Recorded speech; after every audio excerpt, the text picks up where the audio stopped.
Bem-vindos a esse nosso programa Crônicas de Castelhanos, no qual todas as sextas-feiras eu apresento uma crônica nova para o deleite de vocês que me acompanham e para também reflexão, porque muitas vezes são temas assim mais profundos. Essa é a 20ª crônica que eu publiquei em março de 2013. E diante desses tempos que estamos vivendo, eu resolvi revê-la, atualizá-la e apresentar nesse dia, 9 de agosto, que é um domingo, não é a sexta-feira, mas um domingo, em que se comemora o Dia dos Pais. Um dia que a eles é dedicado, porque nesses tempos tão difíceis, eles, os pais, entre os quais eu me incluo, merecemos, com certeza. Então vamos lá. Com frequência, escuto essa adjetivação dos pais como sendo uma das coisas mais bonitas. Pai amigo. Contudo, há tempos venho contestando essa adjetivação, pois não acredito que o pai deva ser amigo dos seus filhos. E por que não? Porque reafirmo que ele deve ser o que realmente é, pai. Quando eu publiquei essa crônica, há 13 anos atrás, eu fui criticado por alguns leitores mais apressados, aqueles que, de um modo geral, leem as 2, 3 primeiras linhas de qualquer texto, às vezes vão lá ler a última para ver se já tem a conclusão, ou quando estão escutando, escuta só as primeiras palavras e logo já estão analisando, criticando e até protestando. Eu acho isso justo, eu acho que eles têm o direito, porém, gostaria muito que eles vissem a totalidade do que eu falo nessa crônica, porque parte dela realmente pode ser desagradável ou digna de uma contestação por parte de alguns menos prevenidos. São esses leitores apressados, né, que acham absurda essa minha afirmação de pai amigo, e nós vamos ver por que a minha afirmação, que aliás não foi uma afirmação, mas uma interrogação. Pai amigo? Mas pode estar certo de que ela, né, não é absurda e está muito bem colocada essa afirmação. A questão é entender o que é ser pai e o que é ser amigo, coisas muito distintas. Confesso que não é fácil, e eu mesmo levei muitos anos para descobrir essa diferença que é fundamental. E por não a ter feito antes, essa diferenciação, eu confesso, cometi muitos erros. Eu explico. Amigo é alguém que entra como tal em algum momento de nossa vida. Pode ser por acaso, pode ser por alguma circunstância especial. Ele, amigo, não nasceu amigo. Nem era meu amigo. Ele veio num dia qualquer de minha vida a se tornar meu amigo. Além disso, a relação de amizade não é algo obrigatório. Ela acontece espontaneamente, cresce, se estabelece ou desaparece, sem nenhum contrato de durabilidade. E por ser opcional, ela assume vínculos extremamente próprios, inexistentes em qualquer outro tipo de relação. A amizade surge quando uma pessoa sente uma grande empatia por uma outra pessoa. Daí em diante, essa relação pode ir se aprofundando, tornando-se, eventualmente, bastante acentuada, bastante forte. Num grau mais elevado, né, ela pode levar uma pessoa até a fazer grandes sacrifícios pelo outro, pelo amigo, chegando até mesmo dar a sua própria vida por ele. Claro que este será um grau muito elevado que raramente é alcançado. Porém, é possível. Por outro lado, a relação de amizade, por mais profunda que ela seja, não implica em perenidade.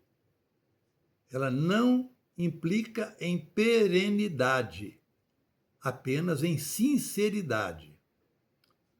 Não são poucas as grandes amizades que, por razões diversas, se acabaram. Por vezes, não deixando nem saudades. E com certeza não se pode censurar uma pessoa porque ela deixou de ser amiga de alguém. Razões certamente existiram. Amizade, quero repetir, é opção. Já o ser pai é totalmente diferente. Primeiro, porque não é uma escolha pessoal. Segundo, porque ela é para sempre, enquanto vida tivermos. O pai não escolhe o filho, nem o filho escolhe aquele que será seu pai. Claro que existe uma escolha, sim, que é uma só, a de ser pai. A única coisa que eu escolho é se eu quero ser pai, se eu não quero ser pai. Se eu quiser ser pai, eu serei. Mas essa opção não é de qual filho eu vou ter. Até o próprio sexo, se vai ser filho ou filha, só se decide depois, hoje, né, com exames mais detalhados, porque na minha infância e juventude era uma surpresa. Quando nascia criança, falava, é homem, é mulher, mas isso foi passado. Hoje pode-se, né, fazer exames dando essa informação rapidamente, mas a escolha de ser homem ou ser mulher, ser filho ou filha, essa escolha não cabe a nós, pelo menos até hoje, né, em relação aos conhecimentos científicos. É uma surpresa sempre. E o filho também não tem a condição nem o direito, digamos assim, né, de escolher o pai que irá gerá-lo. Ele vai nascer sem saber quem é o pai que o gerou. Depois, sim, ele vai conhecê-lo. Os dois fatos, né, a geração por parte do pai e a sua formação por parte do filho, né, acontecem sem qualquer escolha de nenhuma das duas partes. Mas, sem dúvida alguma, ela será uma condição definitiva. Por questão até de DNA. Depois de nascido, não há dúvida de quem é o pai e de quem é a mãe. Outro aspecto peculiar é que a relação do pai com o filho é muito maior do que a do filho com o pai. E por que isso? Porque mesmo não tendo havido qualquer escolha específica, houve um desejo de se ter um filho, uma filha. É claro que eu estou falando de uma sequência normal de acontecimentos, e não como uma consequência de irresponsabilidade, de acidente, entre aspas, né, ou de violência. Deixemos esses casos de lado. Como a nossa existência se inicia no exato momento em que um único espermatozoide fecunda um único óvulo, considerando, ressalto, pela livre escolha do casal de serem pais. Por parte do filho, já não houve qualquer escolha. Um espermatozoide não decidiu, sou eu que vou, o óvulo falou, eu vou, ser eu que serei fecundado. Isso não existe. Então, é uma ocorrência, aleatória. Por isso mesmo, há casos, né, que filhos rejeitam o pai, enquanto os pais, como regra geral, sempre acolhem os filhos. Porque, eu repito, o filho não pediu para ser gerado, mas os pais, sim, decidiram gerar um filho. Portanto, a responsabilidade deles é muito maior. Eu estou falando, repito e reforço, de uma gestação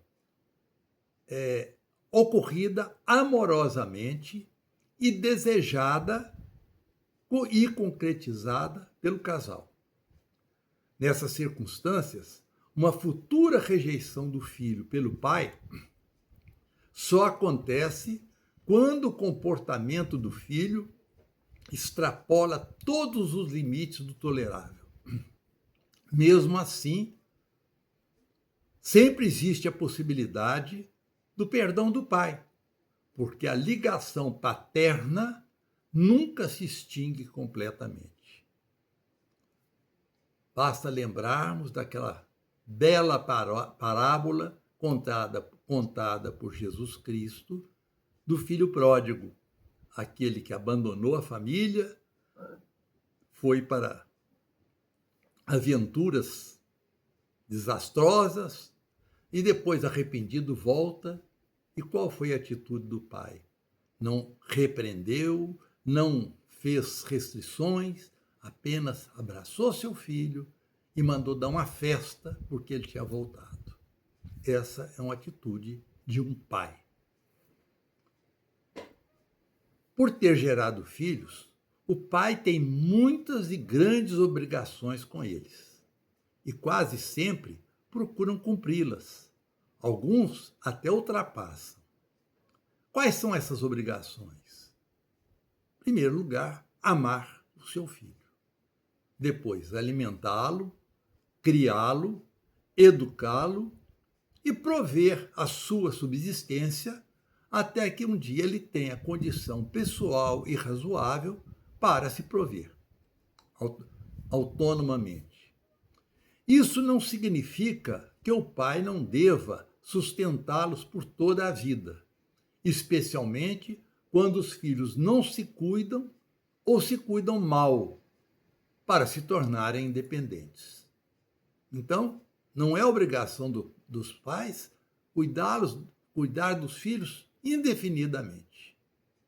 Há um momento em que a separação, não a separação litigiosa, ou seja qual for, a reparação da independência de cada um é importante para o filho, já crescido, ele ter suas próprias responsabilidades.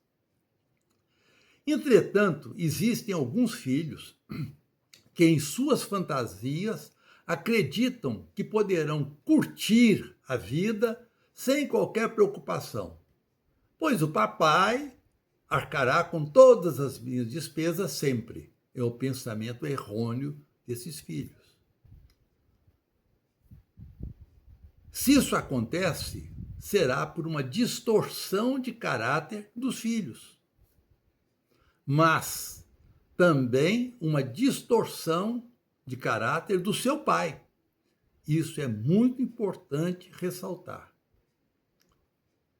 O grande diferencial entre pai e amigo está na educação que será dada por ele. Cabe ao pai educar seus filhos, apontando-lhes os caminhos adequados, advertindo-os, repreendendo-os sempre que necessário. E para isso, não importa que idade os filhos tenham, sejam de qual grupo etário que eles já se encontrem, para o pai é sempre um compromisso continuar, na medida do possível e da sua capacidade, aconselhando, advertindo e às vezes até repreendendo.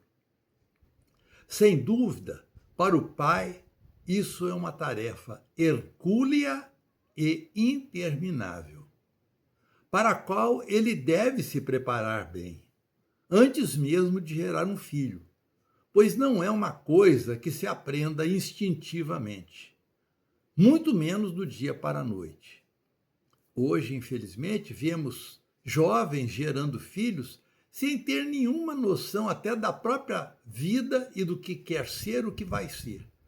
O prazer sexual predomina sobre o bom senso de não gerar uma vida da qual ele não terá condição de cuidar adequadamente.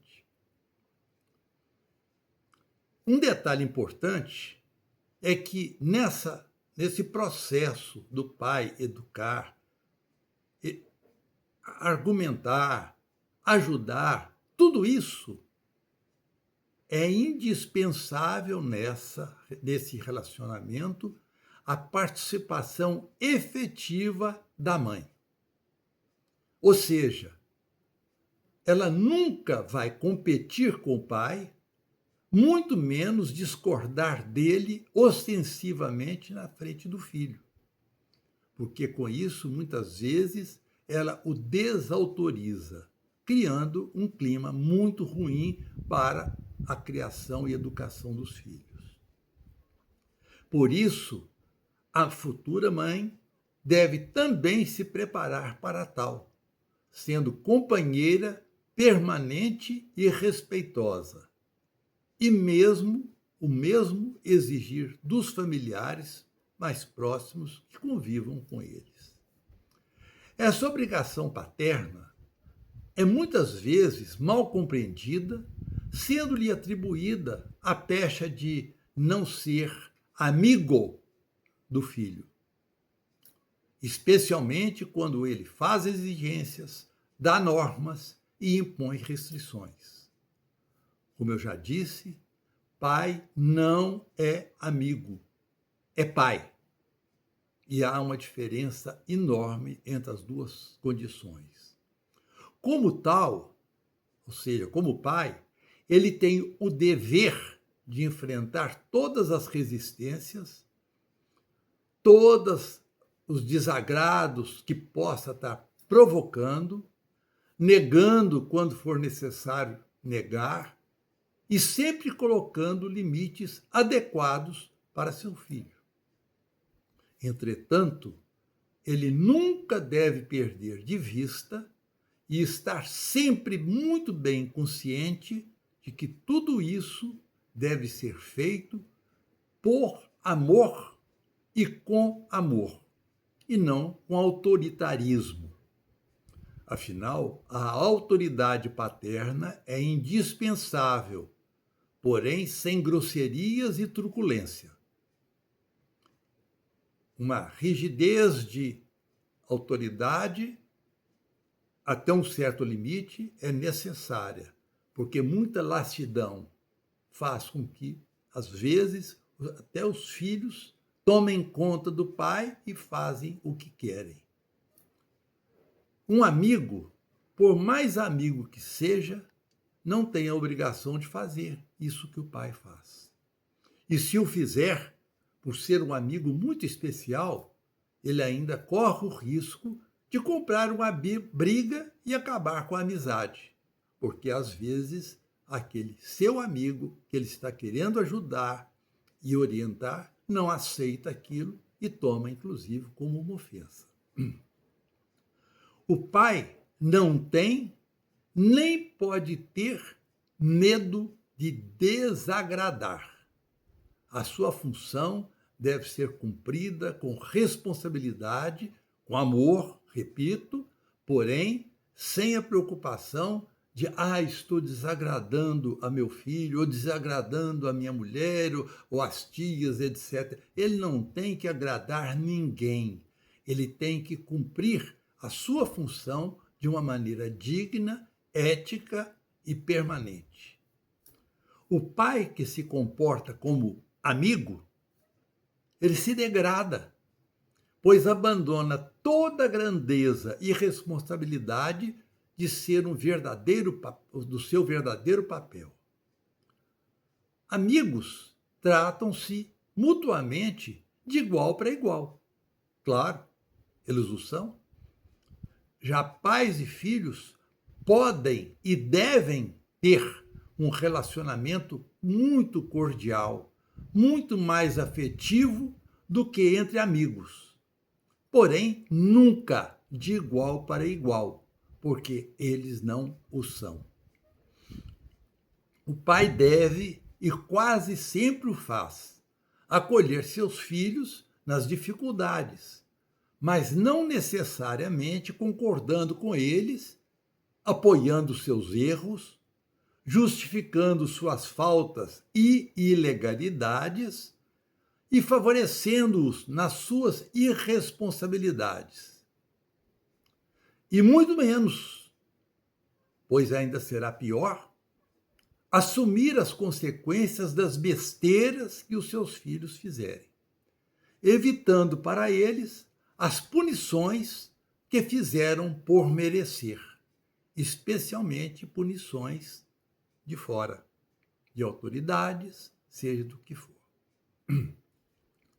Só agindo assim, ele será verdadeiramente um pai, ainda que muitas vezes isso lhe doa bastante. Tomar certas atitudes dói profundamente em nós que somos pais. Mas se elas são necessárias, isso é amor. É eu aceitar a minha dor, mas não aceitar as coisas erradas, inconvenientes que meu filho está fazendo. O crescimento, a maturidade e a felicidade legítima dos seus filhos devem estar bem acima de qualquer sentimento mais piegas. Por isso enfatizamos: pai é pai, amigos são amigos, e ambos são muito diferentes entre si. Os noticiários policiais que o digam. E o pior, com frequência, os obituários demonstram essa triste realidade, quando pais se prestam a ser iguaizinhos aos filhos, amigos, esquecendo-se dos seus deveres e sua função tão nobre de ser pai. Para finalizar essa nossa conversa, cabe uma pontuação importante, que é falar sobre os pais adotivos. Há circunstâncias que não importam quais são nem serão analisadas aqui, em que ocorre a ausência do pai natural. E uma outra pessoa assume essa posição. A esse caberá preencher da melhor forma possível as lacunas deixadas pelo pai natural, que já não existe.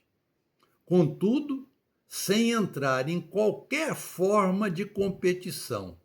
Esse é o grande perigo para o pai adotivo. Ele se imaginar um competidor do pai natural, talvez tenha morrido ou desapareceu, seja o que aconteceu, ou numa separação, o que for. Ele tem que ser ele, o pai adotivo, com as mesmas funções do pai natural, contanto, sem qualquer forma de competição. Porque agindo assim, caberá a ele, de forma amorosa e respeitosa, procurar exercer o papel de pai em favor da família a qual passou a pertencer e em favor do seu próprio filho adotivo. Só assim irá merecer o respeito e o amor de todos. Sei que é um tema delicado, muito sensível, mas que eu acredito ser muito importante que os pais tenham consciência da sua responsabilidade, da sua grandiosidade e não se intimidem por aquela perguntinha: o que vão pensar de mim? O que me importa a mim E eu creio que a todos vocês, pais que me escutam ou futuros pais, o que me importa não é o que pensam de mim, mas o que eu penso de mim mesmo. Na hora que eu ponho a cabeça no travesseiro, como eu me sinto? Bem, realizado ou frustrado? Encerramos a nossa crônica de hoje e eu quero fazê-lo desejando a todos os pais, gente, o meu abraço carinhoso de quem também é pai. Eu acho que nós merecemos todo esse carinho que a família nos dedica e, da mesma forma, como nós, que já fomos filhos, e eu posso falar isso por mim, sou muito grato a tudo que meu pai fez por mim, mesmo quando ele me contrariava, quando ele me deixava muito aborrecido, mas meu pai sempre me respeitou e respeitosamente delineou caminhos que eu, no princípio, às vezes, era obrigado a seguir, mas que depois segui com toda satisfação, felicidade e agradecimento a meus pais. Então, eu faço desse nosso vídeo de hoje uma homenagem a todos os pais e eu o faço ao meu pai, Dr. Sebastião da Assunção, médico em Campo Belo e depois em Belo Horizonte, e foi um homem exemplar em todos os aspectos. Quem o conheceu afirma isso e reconhece isso. Se você gostou desse nosso programa de crônicas, né, eu relembro que toda sexta-feira nós colocaremos uma crônica nova no ar. Por favor, diga no finalzinho de cada um que você assistir se gostou ou não, clicando naquele sinalzinho da mãozinha com o dedinho para cima. Né? Isso ajuda a valorizar muito o nosso programa. Também eu lhe convido a se inscrever, se ainda não o fez, para receber as comunicações de novos vídeos nele colocados. E mais um convite. Conheça os muitos outros vídeos que já estão no meu canal. Tem muita coisa interessante e que eu gostaria muito se você pudesse também convidar os seus amigos, seus seguidores em outros grupos para participar do nosso grupo e opinando, inclusive, sempre que quiser. Muito obrigado pela presença de vocês aqui comigo e um feliz Dia dos Pais para todos aqueles que são pais. E aos filhos, meu abraço muito carinhoso. Respeitem e amem seus pais, porque eles são insubstituíveis.